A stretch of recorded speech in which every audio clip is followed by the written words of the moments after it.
Vedant's Wellness Center, where food become your medicine. Call 905-944-664. Hi guys, welcome to I dream. నేను మీ Chanakya. Court movie గురించి ఈరోజు మనమని review అనేది కూడా చేయబోతున్నాము. మరి అదేంటి, మూవీ ఇంకా రిలీజ్ అవ్వకముందే మీరు రివ్యూస్ ఎలా ఇస్తున్నారు అనుకుంటున్నారా? ఎస్, మీడియా వాళ్ళకు ఒకరోజు ముందుగానే మరి మా లాంటి వాళ్ళ కోసం ఒక ప్రివ్యూ అనేది కూడా వేశారు. మరి ఆ ప్రివ్యూ చూసిన తర్వాత చాలామంది రివ్యూస్ అనేది కూడా ఇస్తున్నారు. కాబట్టి ఈరోజు ఐ డ్రీమ్ ఎక్స్క్లూజివ్గా కూడా మీకైతే ఈ కోర్ట్ మూవీ రివ్యూ అనేది కూడా ఇస్తుంది. మరి ఈ రివ్యూ చెప్పడానికి ఇప్పుడు మనతో పాటు కూడా మరి ఫిలిం క్రిటిక్ మరి శ్రీనివాస్ గారు ఇప్పుడు మనతో పాటు ఉన్నారు. మరి సార్ని అడిగి తెలుసుకుందాం.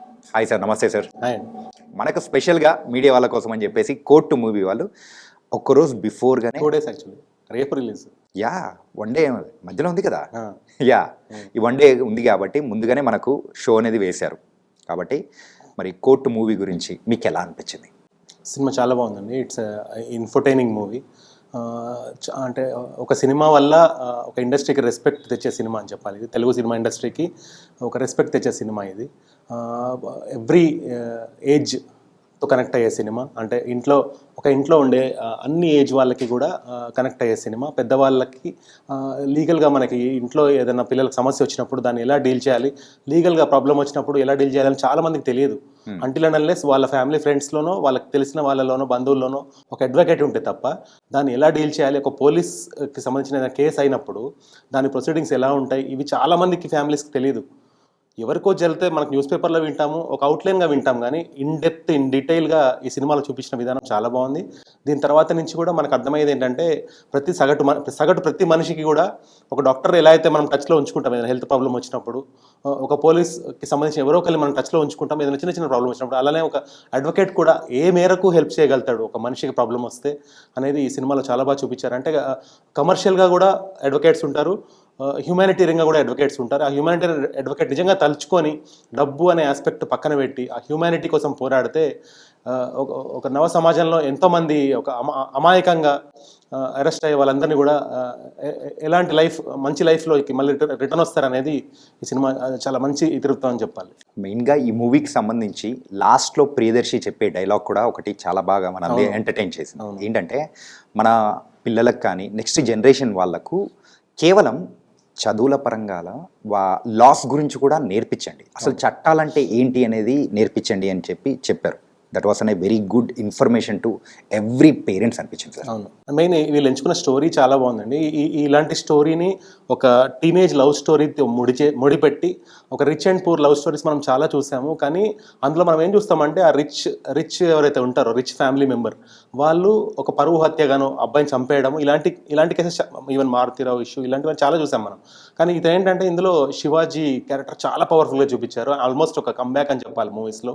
ఆఫ్టర్ 90s ఏదైతే మనకు ఓటీటీలో సక్సెస్ అయిందో దాని తర్వాత ఒక మూవీలో ఇంత మంచి రోల్ పడడం నిజంగా చాలా బాగుంది.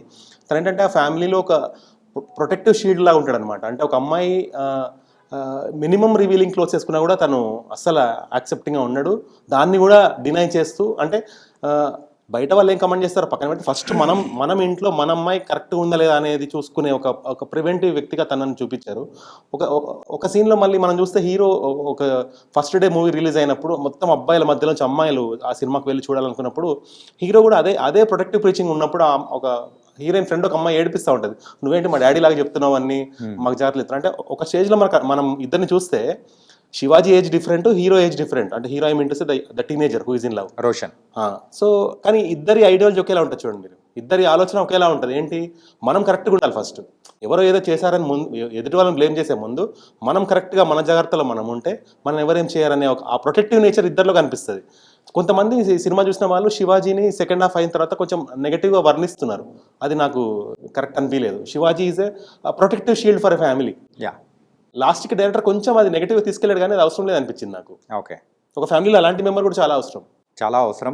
అండ్ పక్కన వాళ్ళను నాశనం చేసేంత అవసరం లేదేమో, అందుకోసమే అలా చూపించారు. నాశనం అనేది తను ఎక్కడ కూడా వైలెన్స్ పాత్ తీసుకోకుండా మీరు అబ్జర్వ్ చేస్తే లీగల్ పాత్ తీసుకుంటాడు, ఖర్చు పెడుతున్నాడేమో పోలీసులకి, అదే ఖర్చు పెట్టి వీళ్ళు కూడా చేయొచ్చు. సార్ తప్పు ఏదైనా తప్పే కదా sir.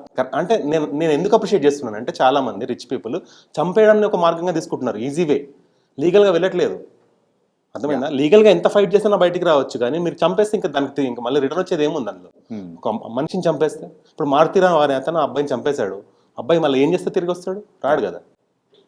And coming to the performance wise మెయిన్గా అయితే ప్రియదర్శి యాక్టింగ్ అయితే సెకండ్ హాఫ్ మొత్తం ఒక్కసారిగా అలా కూర్చోబెట్టేసింది. ఫస్ట్ హాఫ్ మొత్తం శివాజీ హైలైట్ అయితే సెకండ్ హాఫ్ మొత్తం ప్రియదర్శి సీరియస్ రోల్ చేసిన ప్రతి మూవీ చాలా బాగుంటుంది యాక్చువల్లీ. అండ్ ఈవెన్ తనకి అండ్ సాయి కుమార్ గారికి మధ్యలో ఒక భగవద్గీత లాంటి ఒక సీన్ ఉంది కదా, అది మాత్రం అసలు ట్రూ గూస్ బంప్స్, అది చాలా మంచి అనిపించింది. అంటే సింపుల్గా ఈ కైండ్ ఆఫ్ స్టోరీస్లో ఎలివేషన్స్ అనేది కూడా మనం ఎక్కడ ఎక్స్పెక్ట్ చేయం. అవును, కానీ సాయి కుమార్ గారు అండ్ ప్రియదర్శి మధ్యలో వచ్చే ఆ సెకండ్ హాఫ్లో వచ్చే ఒక సీన్, ఆ ఎలివేషన్ మాత్రం చాలా బాగుంది. అండ్ నెక్స్ట్ పర్ఫార్మెన్స్ విషయానికి వచ్చేస్తే, అండ్ టీనేజర్స్గా యాక్ట్ చేసిన రోషన్ అండ్ శ్రీదేవి వాళ్ళ యాక్టింగ్ ఎలా ఉంది? ఆ టీనేజ్ లవర్స్ లాగా వాళ్ళిద్దరు చాలా బాగా సెట్ అయ్యారు. అంటే వాళ్ళు ఆ లవ్ కూడా ఎలా చూపించారంటే ఎలిమెంటరీ లవ్ లా ఉంటుంది. అంటే ఏది కూడా ఒక అడల్ట్ థాట్ అనేది వాళ్ళ మైండ్లోకి రాకుండా ఆ ప్యూరిటీ ఆఫ్ లవ్ అలా ఉంచారు. అందుకే మనకు ఆ సినిమా కనెక్ట్ అవుతుంది. ఈవెన్ క్లైమాక్స్లో కూడా వాళ్ళ లోపల ఏం చేశారనే రివీలింగ్ చాలా బాగుంది. అండ్ ఇందాక మీరు అన్నట్టు ఎలివేషన్స్, అంటే జనరల్గా మనము రెగ్యులర్ మూవీస్లో ఏముంటుంది అంటే హీరో ఫైట్ చేస్తేనో, హీరో ఏదైనా గెలుపొందితేనో మనకి ఆ ఎలివేషన్ ఫీల్ అయ్యి మనం హై ఫీల్ అవుతాం. కానీ ఈ సినిమాలో నరేటివ్లోంచి ఆ హై వస్తుంది, నరేటివ్లోంచి ఎలివేషన్స్ వస్తున్నాయి. దానికి థియేటర్లో మనం క్లాప్స్ చూసాము, అది చాలా మంచి అనిపించింది. అంటే ఏదైతే చిక్కుముళ్ళు ఏవైతే ఫస్ట్ హాఫ్ మొత్తంలో అబ్బాయిని ఇరికించడానికి ఆ రిచ్ ఫ్యామిలీ ఎన్నైతే చిక్కుముళ్ళు వేస్తారో అవన్నిటిని ఒక్కొక్కటిగా ఈ ప్రియదర్శి విడమర్చి అన్నీ కూడా అతన్ని బయటికి తీసుకొస్తుంటే మనకు తెలియని ఒక సాటిస్ఫాక్షన్ అనేది ఆ ఎలివేషన్ రూపంలో, ఆ హై రూపంలో మనకు పొందుతుంటే చాలా మంచి అనిపించింది. అంటే కోర్ట్ మూవీ డ్రామాస్ అనేది కూడా మనము తెలుగు ఇండస్ట్రీలో చాలా చూసాం. కరెక్ట్. అభిలాష సినిమా దగ్గర నుంచి అండ్ ఇప్పటి వరకు ఈ కోర్టు మూవీ వరకు చాలా చూసినా, కానీ ఎప్పుడైనా కానీ కోర్టుకు సంబంధించి రాసుకున్న స్టోరీస్ ఎప్పుడు కొంచెం ఇంట్రెస్టింగ్ క్రియేట్ చేస్తూ ఉంటుంది. సో ఇందులో ఒక కొత్త ఎలిమెంట్ ఫోక్సో యాక్ట్ అనేది ఇది కూడా తీసుకుని దాని చుట్టూ అల్లుకున్న స్టోరీ మరి ప్రేక్షకులకు నచ్చుతుందా లేదా? కొత్త పాయింట్ కదండి, చాలా మందికి వీటి మీద అవేర్నెస్ ఉండదు. అంటే ఒక అబ్బాయి అమ్మాయి లవ్ చేసుకుంటే వాళ్ళ మధ్యలో ఆ గీత ఎక్కడ గీసుకోవాలనేది చాలా మందికి తెలియదు. అడల్ట్ థాట్ తోటి లవ్లో పడిపోతారు చాలా మంది. ఆ అడల్ట్ థాట్ లేకుండా మీరు ఎంత ప్యూర్గా లవ్లో ఉంటే మీరు ఎంత సేఫ్ అనేది ఈ సినిమాలో చాలా అద్భుతమైన పాయింట్ చూపించారు నన్ను అడిగితే.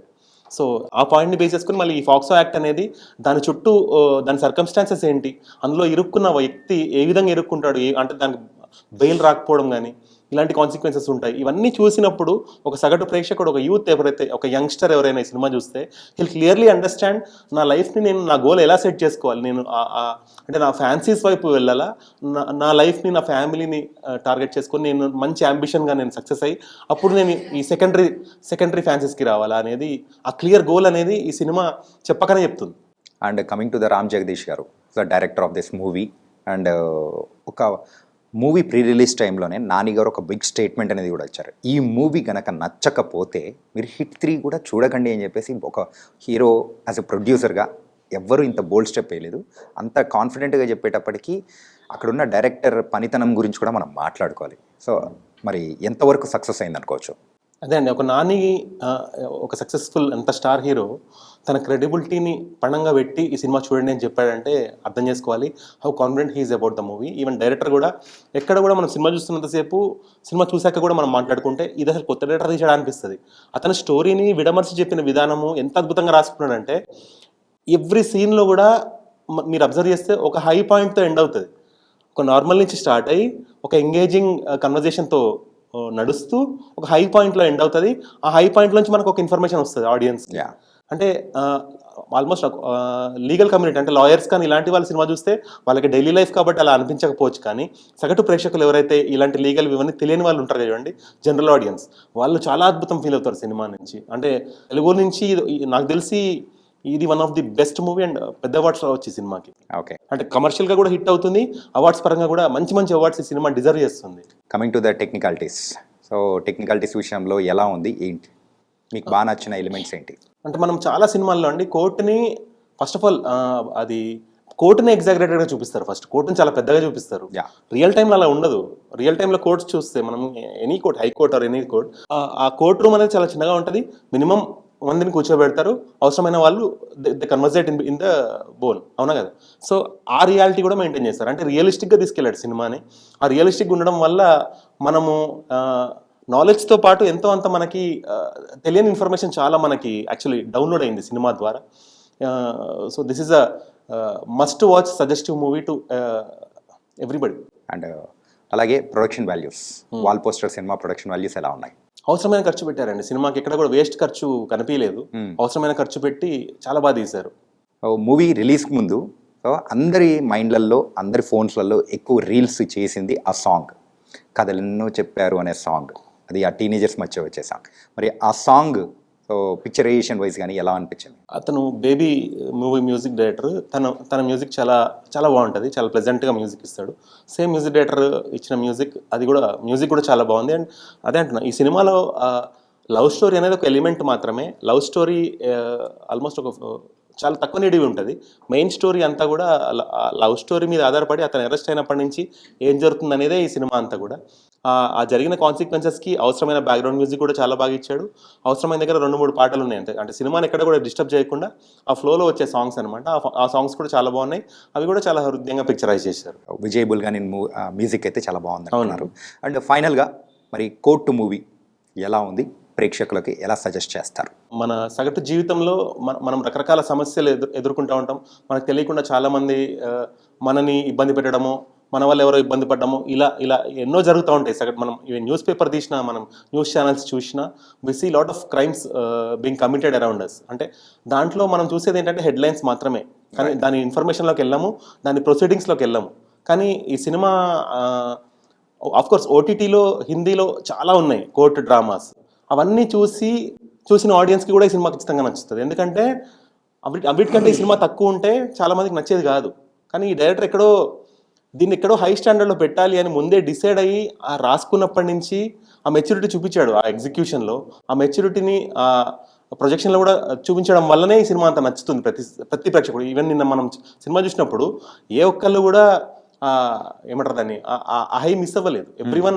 ఎవ్రీవన్ వాంటెడ్ టు లిటరలీ, అక్కడ డైరెక్టర్ ఉండుంటే ఒక తెలియని అడ్మిరేషన్ అతను ఎంజాయ్ చేసేవాడు. ఖచ్చితంగా ఈ సినిమా అందరూ చూడాలండి. యూత్ అయితే ఖచ్చితంగా చూడాలి. యూత్ విత్ దేర్ ఫ్యామిలీ చూస్తే ఈ సినిమా చాలా బాగుంటుంది. యూత్ అంటే ఒక friend circle along with their family ఈ సినిమా చూస్తే చాలా బాగుంటుంది. యూత్కి ఒక మంచి ఇన్స్పిరేషనల్ మూవీ ఇది. Okay, nice sir, and thank you so much for an valuable review about the court movie. Guys, మరైతే కోర్టు మూవీ మరి నేను కూడా చూశాను. అండ్ కంప్లీట్గా ఒక ఇన్ఫోటైన్మెంట్ అనమాట. సో కేవలము ఎంటర్టైన్మెంట్తో కాకుండా అండ్ ఇన్ఫర్మేషన్ కూడా ఇస్తూ వచ్చే మూవీస్ చాలా తక్కువ ఉంటాయి. అలాంటి వాటిలో మరి టాప్ మూవీస్లో ఈ కోర్టు మూవీ అనేది కూడా ఉండబోతుందని కూడా అనిపిస్తుంది. మరో రివ్యూతో మళ్ళీ కలుద్దాం. అందరూ take care. This is your Chanakya.